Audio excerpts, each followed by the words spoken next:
Wonderful. So again, the title of this presentation is called Getting Customers to Come Back Again and Again.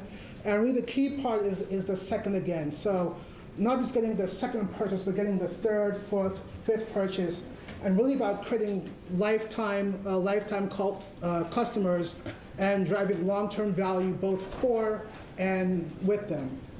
Okay.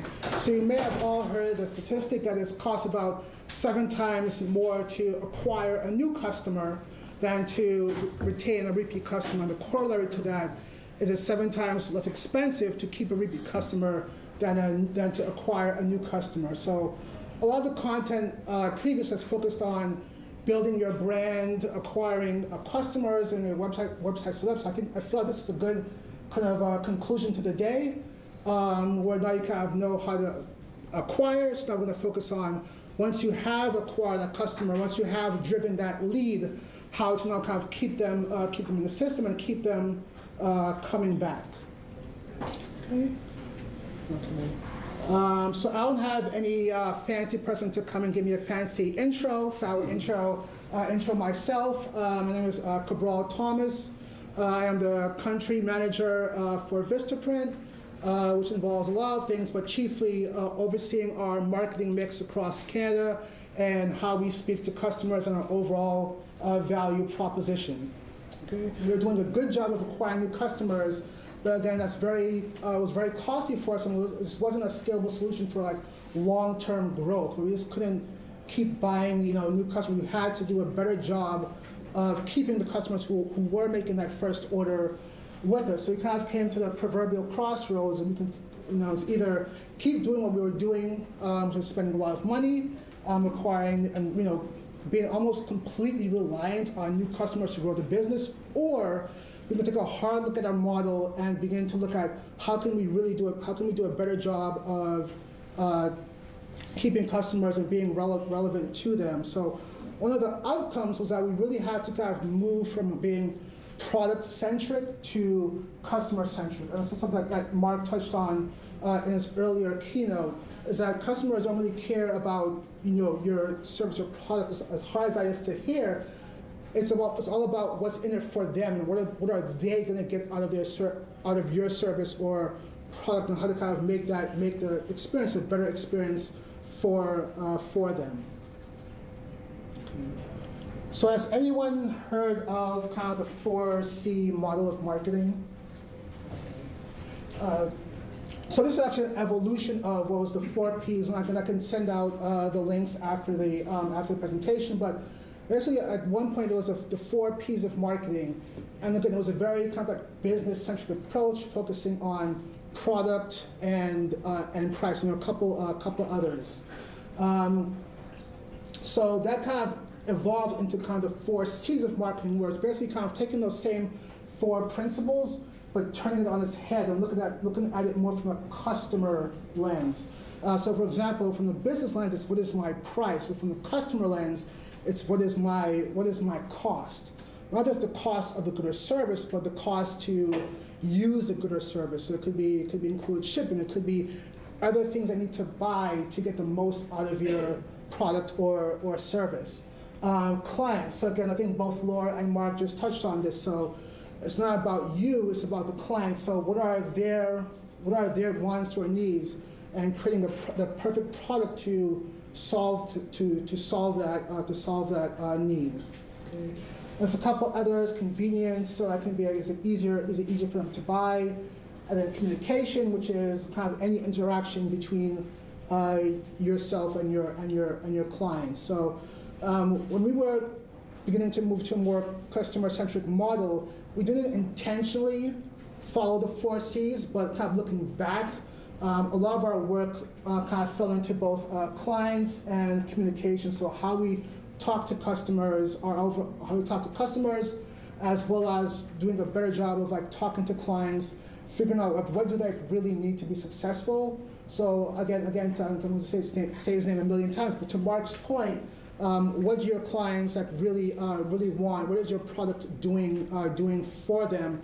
And really having those conversations some of them may be difficult, but having those conversations with clients to really figure out, where are you along their overall journey, one of the best things we did was to really get more rich customer feedback. And I think as a small business owner, sometimes it's hard to kind of, you don't want to hear anything negative, and you have to think that everything is kind of like rosy, but your clients, it's the same way how you may go to a store, you may have experience that's not always perfect. Your clients are the kind of the same way where they may not always, love your art, or maybe you are teaching a class and there was something that they liked, something that they did not like about the class. Or if you're doing mental health, maybe there may be parts of your service that are not always, kind of perfect to the client, or that may not always be the most helpful to them. So the first kind of thing, even before getting into the rest of the content, is to always deliver. Now I would say over-deliver on what you promised. Okay? So again, to Mark's point, if your product or service is not good, what else you do following that, they're not gonna come back. So again, first thing is always to make sure you have a quality. You're delivering what you said you're gonna deliver. Okay. So next is to know what your customer is buying. Okay. So it sounds very simple, but what your customer is buying is not in their mind is not the same as what you are selling. And there's a great example I found online. So I can't take full credit for it. I didn't credit, but I don't know if I'm dating myself a bit. Does anyone remember Super Mario? It's a little throwback. But the example was that this is your customer. So again, your customer is coming to you for something. Okay? Something that's not whole. Either they have a need or a want, and they're coming to you to accomplish something, to move to a different place, even if it's temporarily. Okay. So what you sell is the magic flower. Okay. So your customer doesn't really care about the actual flower. What they care about is what the flower does for them. Again, what's in it for me. Okay. So when Mario gets the flower, then he becomes Super Mario, and then he can do all these awesome things. He can throw fireballs. There's other powers that he can do. So again, it's understanding not just what you're selling, but what is the customer buying. Okay, so if it's mental health, maybe the customer is buying less stress. Maybe they have medical issues, and they're looking for a way to decrease those issues, and maybe the ultimate goal is to live a longer life. Okay? If it's education, again, the ultimate goal, what they're actually buying is a higher salary. Maybe it's more stature in their field of expertise. So again, understanding what you're selling, but also what is the customer buying? What is their end goal? Okay. So a quick example of that is there was a guy who created a restaurant deals app. Okay, basically kind of similar to Groupon and other places where you get a discount on the restaurant, but it's only during certain times. So it wasn't peak times. It was like 4 to 7 p.m. on like Monday through Thursday. So kind of like a happy hour type of time where it's not like the prime time for restaurants. So he started that. His business was going okay. So, but it wasn't growing as fast as he wanted. So he did a little bit more research, talked to customers, and to understand how they were using the products, and he knew what he was selling, which was just 20% off a restaurant.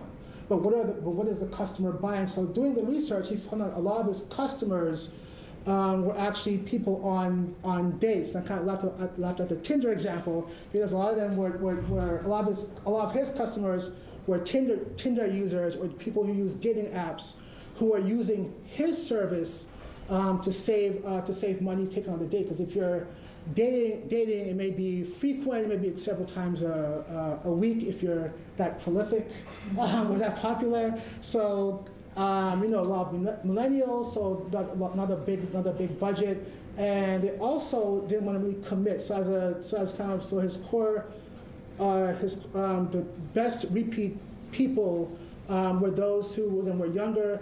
They didn't want to necessarily have like the dates on a Friday and Saturday, which kind of the prime time, hang with your crew. They kind of wanted kind of the less committal time slots on like Monday through Thursday, where it's like less pressure to impress your date. So once he figured that out, then you start to actually optimize the experience to that crowd, because then he understood. So what he was selling was the same, but he understood like what the customers were buying, which was saving money on dates, which wasn't his original intent. So once he did that, even further, he then began to optimize the experience. So so if anyone has ever kind of pulled out a deal at a restaurant, it may be somewhat embarrassing, especially if you kind of picture yourself on a first date, trying to impress the lady or the guy. You may have a tight budget, but you don't want to seem like you have a tight budget. So one of the the issues with his service was that at the end of the date, they had to kind of pull out the printout of the deal and give that to the waiter, which again, if you're on a first date, probably not the best impression. Probably a lot of faces and side eyes on, is this person really is this person really skimping on our first date? So they again optimize the experience to where you can then submit the offer to the restaurant online after the date, saving the buyer the little bit of a embarrassment given the offer at the end. So again, it's understanding the overall customer experience and kind of tailoring that to them. So next is optimize the customer's transactional experience. Okay, another one that kind of sounds obvious, and you say, well, if I already have the customer, they already bought from me once, why do I need to go back and optimize their experience? They already bought from me. So the example I give is if you think about running up a hill, and it's very foggy out, and you have no idea how high the hill is, how rocky it is, how far it is, but there's something up there that you want to get to. So you begin walking up the hill, or jogging, or running, which I do infrequently, and you're trying to kind of get there. And as you kind of go up the hill, and you kind of realize, well, this is not really what I had hoped for. You didn't really know what you're getting into, but you kind of already half committed. So you still run up the hill and get to the top, but it's a less than optimal experience. So if you kind of picture that experience, so the next time you are faced with running up the hill, now that you know how the hill is, you're probably not going to run up that hill again. Okay. So again, just because someone buys from you once, don't ever assume that they'll always buy from you again. So the first order affects the second order. So they may still buy from you, but if that experience is not great for them, they're going to look elsewhere the next time around. Okay. So then you're thinking of your customer, you want to, they'll bear it the first time. You also want to be thinking about how can I make the experience better the next time around. Okay. So questions to ask are, again, like how much time does a customer take to find information to move forward with you, whether you have a store, whether you're a consultant and meeting people in their office or in their homes. How much time does it take a customer to get enough information to move forward with you? How much time does it take a customer to complete a normal purchase?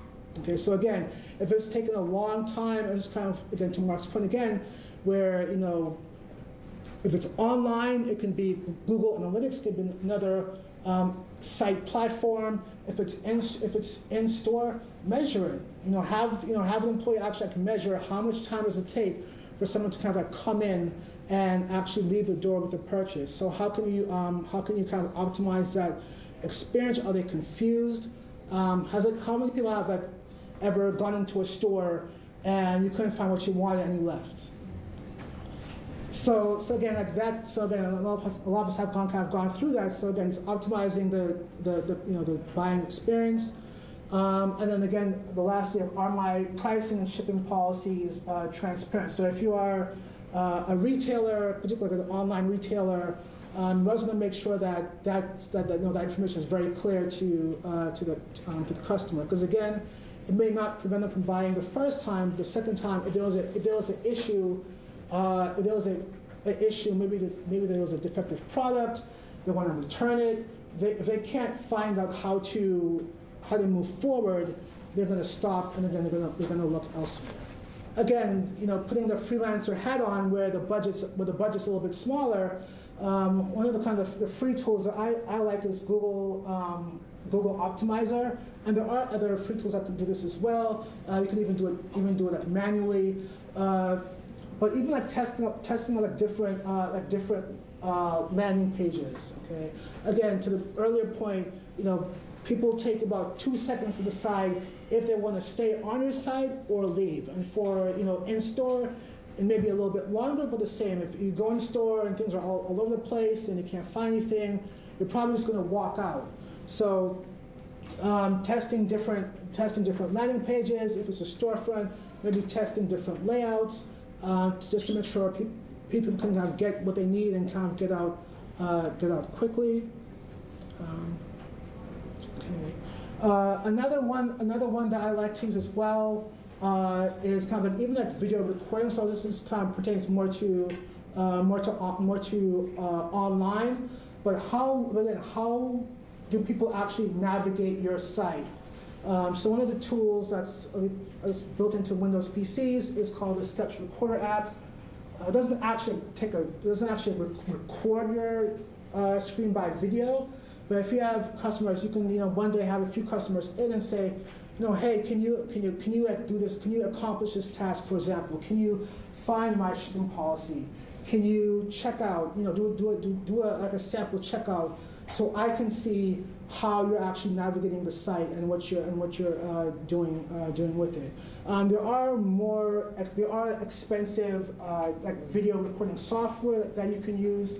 I think this one is free, but there are some other tools as well where you can basically then have people over and say, hey, can you do X, Y, and Z tasks on my website, and you can actually look at and study how they are flowing on your site. Again, if it's an in-store experience, again, you can just have someone or yourself, again, just like monitor how are people moving like within your store. Are they getting lost a lot? Are they frequently having to go to the front desk to ask for certain things? Do you need to like label sections better? So it's kind of keeping all of those things in mind in terms of optimizing the experience. Okay. And if you want to go ultra low tech, I mentioned this just a little while ago, but you can always use the good old buddy system. So again, you're bootstrapping, you're tight on budget.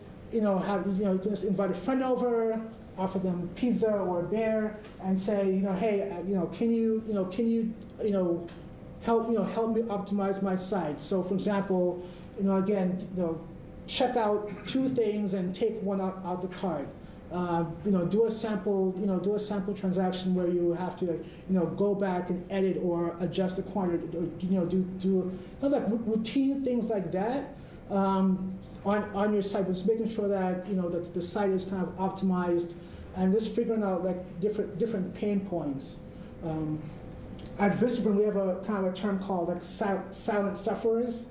So those are people who are not always vocal about pain points, but they kind of like sit in silence and suffer, hence the term like silent sufferers. So what you want, whether it's like in-store, online, maybe you only sell at events, is you want to kind of reduce the amount of like silent sufferers to 0 if possible.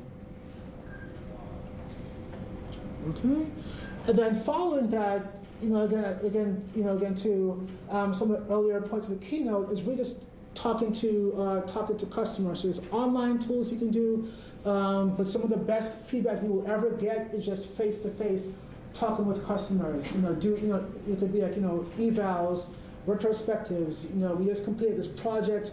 Not just how did the actual project go, but how did the process go for you? Were there any times where you were unsure about what I was telling you?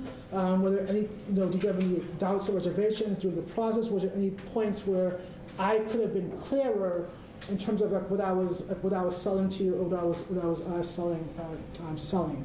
So this is one of the problems with feedback sometimes is that it can get very complex very quickly, where you end up getting like 10-page surveys. And I don't know about you, but usually my attention span is very short. So if it's I'll be more than happy to take a survey, but if it goes to page 2, page 3, I'm done, and I'm exiting out. I'm moving on to something else. So one of the models that we've started to use recently is a very simple start, stop, continue model. Okay. So what should I start doing? What should I stop doing? What should I continue? So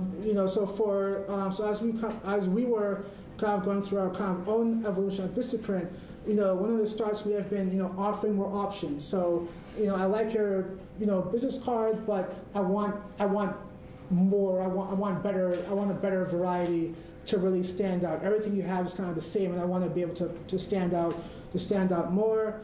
Also more design help. Okay. So then going back to the customer journey. Ultimately, they're not looking to the end goal is not to have a stack of business cards or postcards sitting on their desk collecting dust. The end goal is to actually pass those out to customers and for them to help brand themselves, for them to help get more business and to really have a coherent brand. So one of the things we kind of start to offer is design help. So again, that was kind of a pain point where it's like people get stuck in the design process, and we saw that a lot through our both through online as well as through customer feedback. And for like a stop, it may have been confusing pricing. So our pricing, if you kind of went to the site a few years ago, our pricing was kind of all over the place. There was a lot of upsells. It was kind of very confusing in terms of what the actual price would be. So we began to develop pricing calculators and different tools to kind of help that. And then continue may have been to continue offering quality products at an affordable price. So it's a very kind of simple way to get feedback. So if you're kind of overwhelmed with the prospect of creating surveys and doing 10-point scales and what are the right questions to ask, this is a very, very simple way to get great feedback from customers. Oftentimes you'll be kind of surprised at the amount of rich feedback you get when you kind of just simply ask for feedback. So there's one thing is just to not be afraid to ask your customers after that first purchase, how did everything go?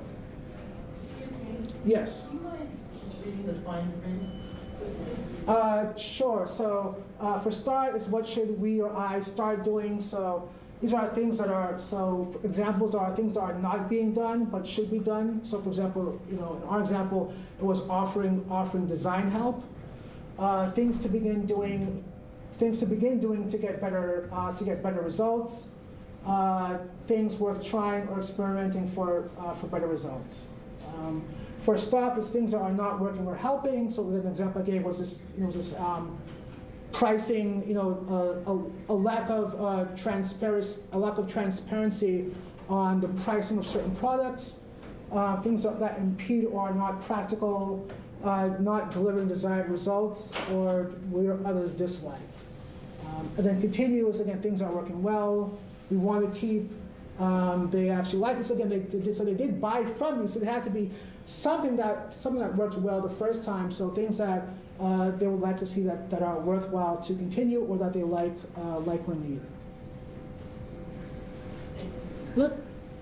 Okay. So the next point is to leverage data for timely and relevant communications. Okay. So again, you've got the customer. They bought from you. You've gotten feedback. You have a better idea of their overall journey and what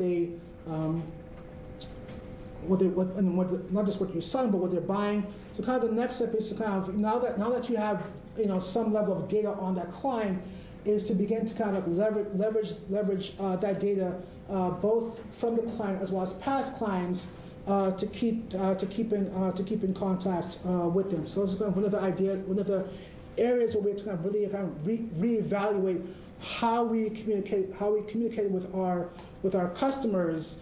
And we had a bit of a well-earned reputation for kind of beating people over the head with the same offers over and over again, and not being very targeted with how we talked to customers. Okay, so examples you want to ask yourself under this one is, are there distinct segments within your customer base? So even if you're selling the same thing, so for example, like the Moxie's boots, so maybe you only sell boots, but maybe you have two different customers. So one is buying boots just for like a one-time job, and then the other, the individual, and then one may be like an actual business who has that kind of a buying volume. So they may have different, different needs and different. So you may want to talk to them differently. Also, what is the median time period between purchases? I say median, not average, because sometimes the average can kind of throw things off. So if you have 10 people who buy from you once a month, but one person who buys from you every 3 years, if you take the average, it will kind of distort a little bit. So kind of what is the median buying time? So knowing that, you can then begin to have more timely communication. So if people buy from you, once a month, maybe you talk to them once a month. If people only buy from you once a year, and maybe you only sell things around the holidays, then maybe you can relook at when do you talk to them. So maybe it's not as frequently, but maybe it's around October, November, when they're beginning to look at, okay, what gifts do I want to buy for the season. And then also, are there any products or services that are frequently bought together? So again, if you're in like health and wellness, maybe they buy skincare, but they also buy hair care products, hair care at the same time as well. Okay, and obviously, bigger companies who have like lots of data do this very well. So if you ever bought from like Amazon, they have the customers like you bought this, or people who bought X also bought Y. So even if you don't have that type of like huge database, you do have data on your clients. So again, one is you want to make sure that you are tracking what your clients are buying and when are they buying it if you're not already, and then to begin to tailor communications based on that. Okay. So just for example, so within Vistaprint we have kind of two like major segments. So we have business customers who are the majority, who are really our target market. We also have consumers as well. And so consumers have like a smaller product breadth. They're buying more invitations, address labels. They usually come more during the holiday season. Whereas obviously the business, they buy from us more year round. So it wouldn't make sense for us to kind of give them the same message all the time.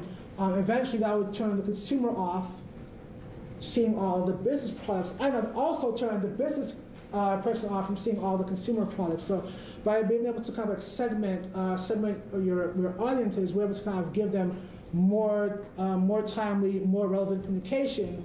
And then they stay more engaged over time because we're giving them what they actually want to hear, products that make sense for them. Excuse me. Just a question. So on your social media, like I understand we're talking about email marketing and so on, maybe to target it, but on your social media, how are you doing it so that you appeal to both? That is a great question. So obviously with social media, it's a little bit harder. There are ways you can kind of target your posts to certain segments. We don't always do that. We do that on the ad side, where if it's like an ad where we can have a more granular level of targeting, we do separate the two. But for kind of our more public social posts, we do try. It is a kind of a fine line to kind of like talk to both. But most of the times we talk to the core target market, which is business, and we usually kind of like stay away from consumer too much until it gets to about November, December. Okay. So again, like knowing when they buy helps us know like when to speak to both. When you cannot always target, knowing when they buy helps kind of determine the frequency. Okay. So let's just put the example here. So with our business, being able to kind of mine the database, we know that most customers who come in on whose first order is a business card, their second order is not another product, but it's actually another business card. So by knowing this, when someone kind of first comes on, we know that probably the most relevant next message for them maybe how did your business cards work out? How's it designed? Do you need design help? Knowing that they may come back again with that product. So it's kind of a timely thing. Then on the seasonal side, we know that in the spring there's a lot of outdoor events. People are kind of thawing out the cold, and so people want to kind of go out and be more outdoors. So in the springtime, they're looking more for like signage products, things like banners where they can have more kind of pop-up displays outside. So by knowing that, we're able to kind of have increase our relevancy. And so by increasing our relevancy, we've seen our repeat rate go up more because we're giving people more like what they want to hear when they want to hear it. And then another example is on the consumer side. So with the consumer, again, their intent's different, their buying behavior is different. So with the consumer, we know that if they're coming in for example, like save the dates. For example, they may want to buy invitations, about a month and a half later, whether it be from us or someone else. So being able to mine the data of past customers, we're able to kind of have an email or a social post going out to them, targeting, saying, hey, are you ready to buy your actual invitations? And then knowing kind of like proximity products, you know that if you're buying invitations, you're also including return cards. If you're including return cards, you may also be looking for address labels as well. So again, rather than giving them everything at once, we're able to kind of use that to kind of again increase the relevancy and kind of increase the repeat rate. Yes. For the relevancy piece, is there a software that you'd recommend? How do you get them? You've got 10 products. Mm-hmm. There are 10 different relevancies and 10 different follow-on products. Yep. So how do you set this automated? I'm assuming this is an automated system. So how do you put that in place? What is it? What's the software? Or what's the tool? So we have some custom software. If you're kind of a small shop, one of the best tools is always Excel. I believe if you have like a Shopify or like an online store, you can actually download the purchase history, and you can kind of use that to kind of mine the data a bit. There are some like fancier things I can give you kind of an example maybe after the workshop. There are things you can do with like pivot tables.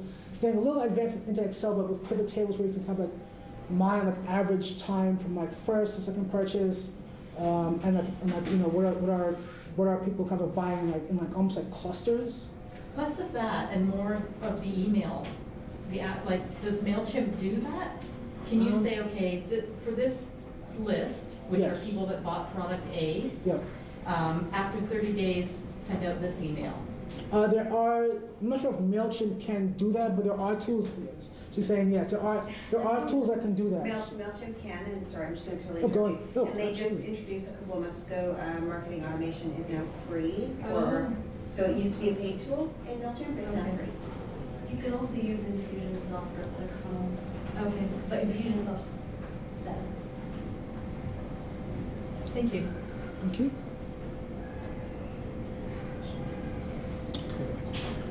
All right, so the next one is to surround the experience with value. So this really kind of relates to knowing like what your customers' like ultimate purpose is, and where are you along with their journey. Okay. So a couple questions here. How can customers get the most out of your service or product? And then what related content can you offer to serve your customers kind of an ultimate purpose? Okay. So kind of back to the Mario example. So again, what they're buying is the ability to kind of like do cool stuff with the fireball. So how to kind of surround that? It could be a tip sheet, how to get the most out of your fireball. So you know your business more than anyone else. So again, going back to to the feedback, to the relevancy, what are they ultimately trying to do with your product? So one of our examples is obviously the business card, the postcard, whatever it may be. That's not the end goal. The end goal is to give it to someone and to attract business. What they're trying to do is to market themselves. Okay?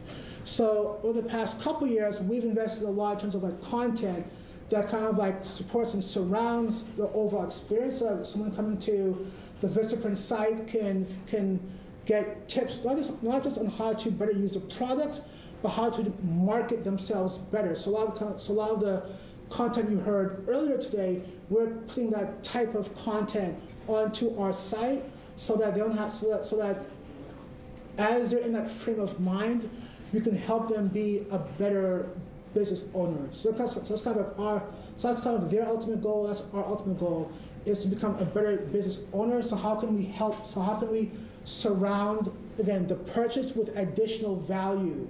And again, to the someone mentioned earlier the hard part.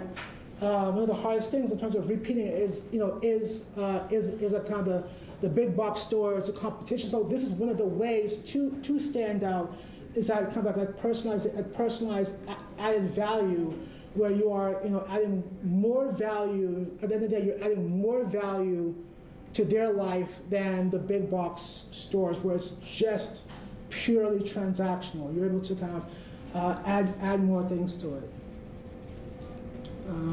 So a couple examples. So to mention Airbnb earlier, Airbnb, I started to add experiences. So it's not just renting out the room, but it's also restaurants that are nearby. It could be cool events going on in the area you're visiting. So they may not make money off of that, but by enhancing the transaction with added value, the customer is having a better overall experience, and that's going to lead to the customer coming back to Airbnb because they had such a good time at their place. So again, if it's mental health, it could be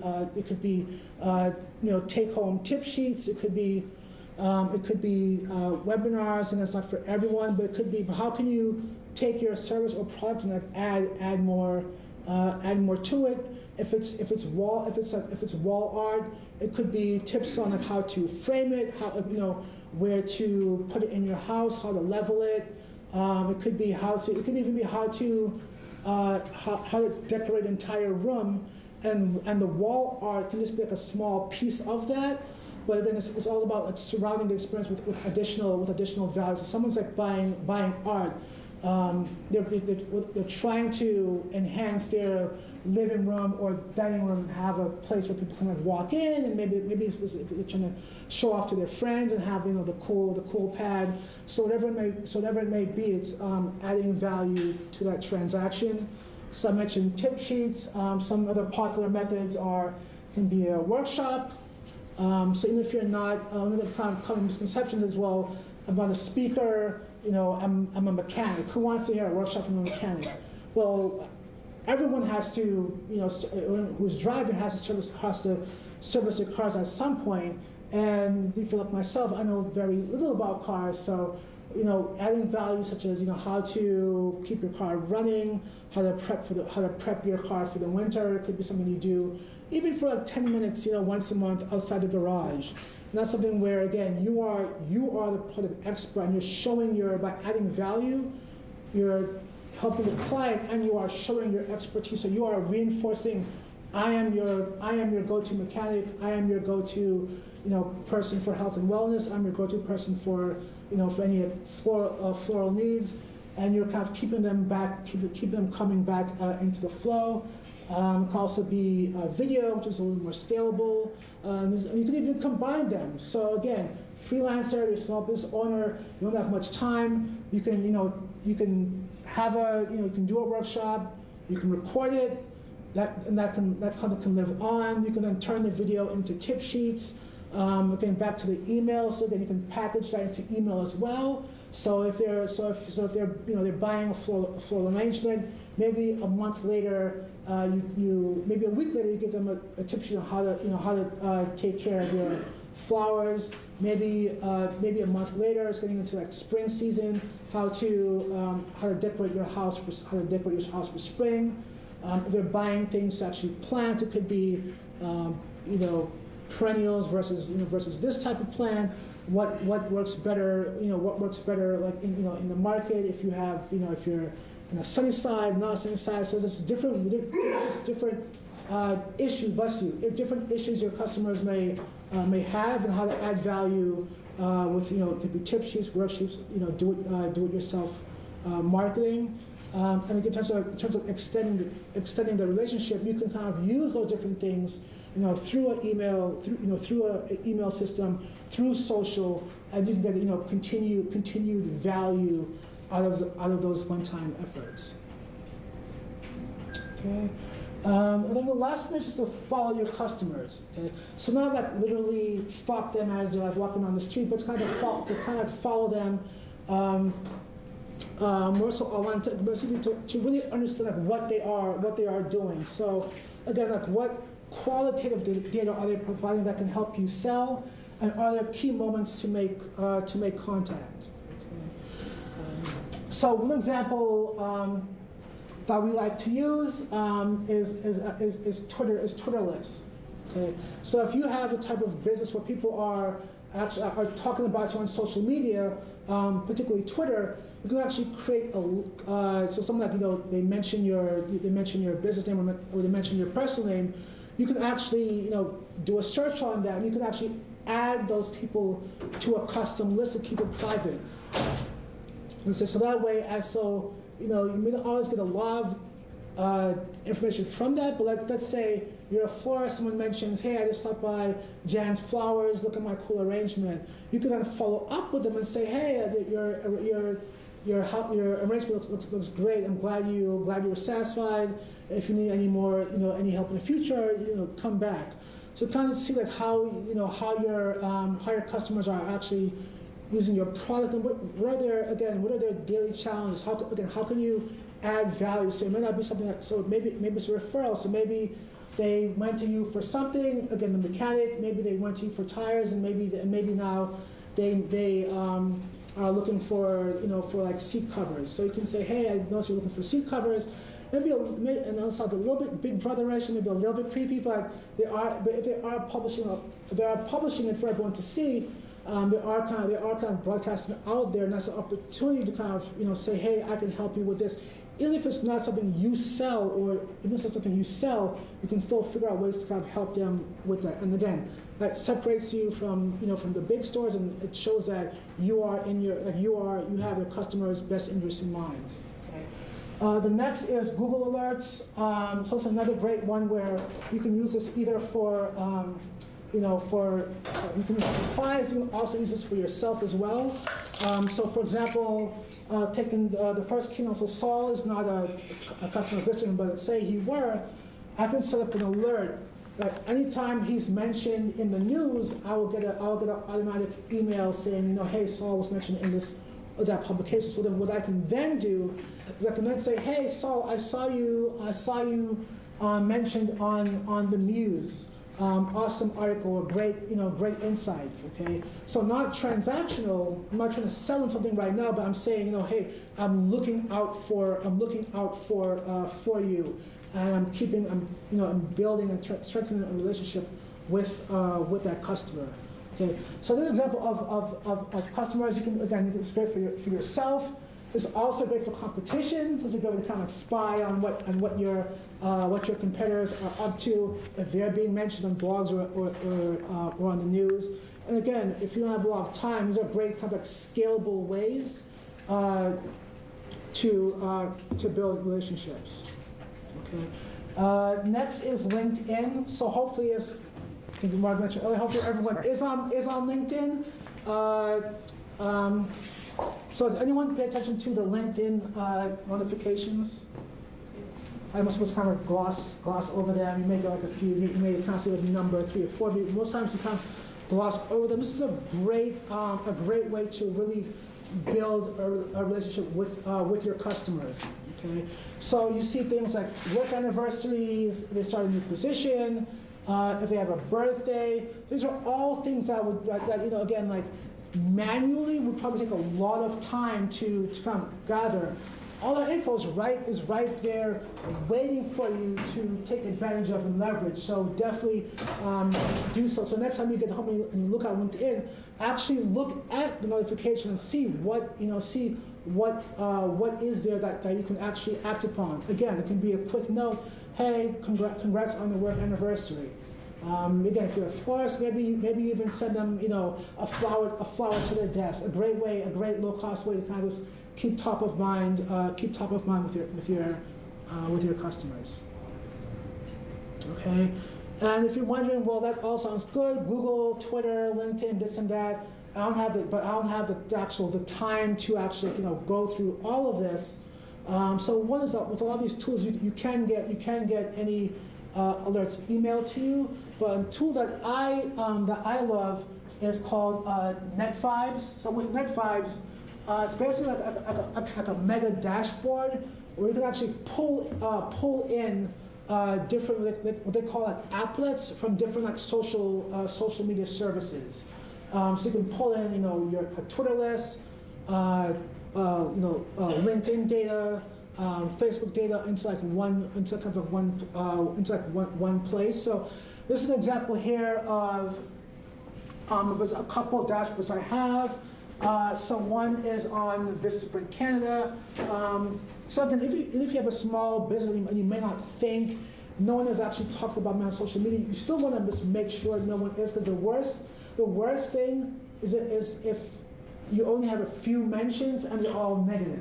So you never want to be surprised about what people are saying about you on social media. So even if you're a relatively new business, you always want to make sure you have an alert or notification set up for your name. So basically, I have a kind of an applet for Vistaprint Canada. So anytime someone mentions that, I'm able to see what people are talking about. If it's an issue, our help desk can kind of triage that. So not everyone is going to say, hey, I need help, but some people just love to complain and groan.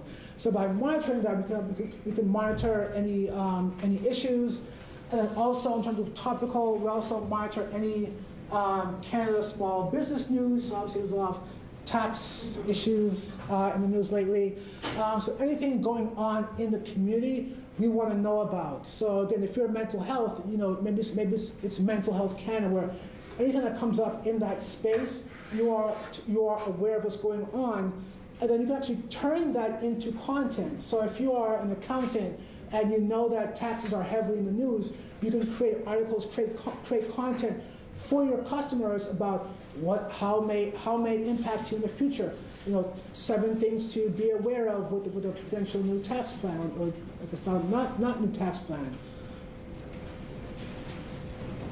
Okay. Okay. And then the last thing I'll close with is kind of ties to kind of Saul's point about risk.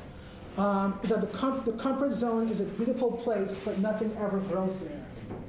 So it's very easy to kind of keep on doing what you've been doing, but again, like no risk, no reward. So everything that I kind of mentioned before may not pertain to your business. Not everything may work, but it's about starting somewhere, and again, it's opening that conversation, with customers on, how can I add more value, to your life? How can I make what I do how can I make what I sell more in line with what you are buying or what you need to buy to get to where you want to go. Okay. Then last, and those kind of hard to read, I'll have either Enterprise Toronto or I'll figure out some way to email these out. It's also being recorded. There's a few additional tools as well to help drive up long-term customer value and build relationships. So some are like surveys. So most of you have seen SurveyMonkey, which is free. There are some more, again, I'll call them like big budget tools. I personally like using SurveyMonkey. This is a video editor tool, which can help you do like screen capture. So if you want to record someone actually going through your site. And there's one quick note, even if you don't sell anything on your site, maybe you're a consultant and just have basically an online brochure, you still want to make sure that your site is optimized so people can easily find out like what they need to know to move forward with you. So for both e-commerce and non-e-commerce sites, it's a great tool. And then Google Trends, monitoring what's trending in your industry. And the first two are kind of more just principles in terms of how to drive more customer value. That is it.